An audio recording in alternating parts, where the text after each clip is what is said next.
এটা এমন একটা জায়গা যেখানে আসলে আপনি দেখতে পারবেন একসাথে এমন প্রায় 100 খানিক দোলনা ঝুলানো, আর তার পাশে হ্যামক সহ আরো এমন কিছু মজার অ্যাক্টিভিটিস।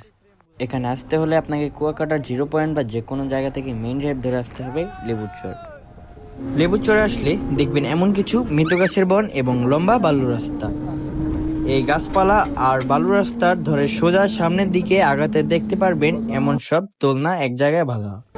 সবাই একে চেনেন দোলনা পয়েন্ট নামে। পিচ্চি থেকে বয়স্ক সবাই এখানে আসেন দোলনা এনজয় করতে। কেবল দোলনা এখানকার পারে না, এখানকার গাছগুলোতে বাঁধা থাকে প্রচুর দোলনা।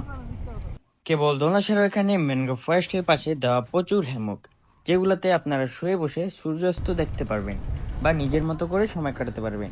এছাড়াও কিছু মজার অ্যাক্টিভিটি করার মতো ব্যবস্থা আছে, এখানে চাইলে সেগুলো করতে পারবেন। তো এটা করেন না কেউ। বেলা বাড়ার সাথে সাথে বাড়তে থাকে এই জায়গার সৌন্দর্য। ওমাইক একটা সূর্যাস্ত দেখা যায় এখানে। শীর্ষেতে থাকে জেলেদের ট্রলারের আনাগোনা। ছোট্ট একটা রিকমেন্ড, যারা এই দোলনা পয়েন্টে এসে ঘুরে যেতে চান তাদেরকে আমি রিকমেন্ড করব শেষ বিকালে বা বিকালে আসার জন্য।